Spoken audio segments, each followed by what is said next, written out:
Masyado kayo matapang, nagkamali kayo ng pinasok na tarima. Ilang taon mag-ensayo para sa amin ay makina. Karumal-dumal sasabihin na itong mga dukha na pabida. Iiwanan namin putas-putas yung mukha nyo na parang mukha ni SpongeBob! SpongeBob!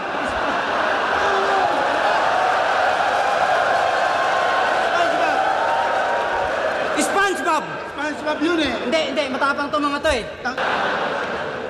Tinakbuhan daw namin si Enigma. Tarantado halang ba? Nabugbog daw si Sir Arik dahil sa amin. Buti nga sa kanya.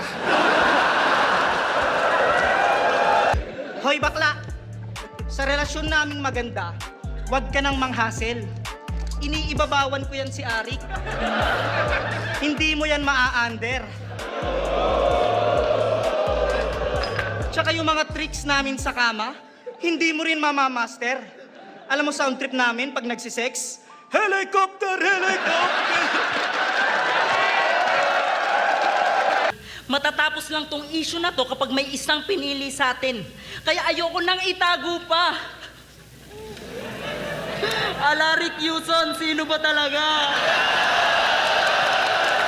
Hanggang nalaman ko isang araw, Enigma, buntis din ako.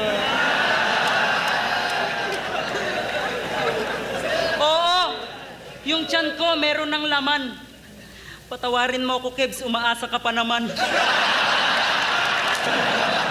Ikaw, sa akin ka uuwi. Saan ba yun? Di ba pinakyo mo si Nenya Sandehas? Di ka matinag, awit. Lahat ng sinasabi niya ay may dinadawit. Kaya nilagay ka niya sa gubat para sa isa buhay, maalis ka matik, mag-disappear like magic kasi dinamay mo si Nenya Sandehas, gagi. Yan ang pinakamamahal na kabit ni Arik. Ikaw ba boss, talaga bang papalag ka? Joke lang! Hoy! Hindi, lapit na oh. Nagpapasalamat ako sa'yo boss kasi alam ko magmamigrate ka na pa Denver. Pero bakit naman ganon? Unang labang ko ng taon, binigyan mo ko ng Tarzan! Ba't di na lang ikaw boss? Para matapos na lahat to! Ano? Kaya opisyal din kitang hinahamon sa mga ginagawa mo sa akin. Gawin nyo nga sa ahon, maglaban kayo ni Boss P.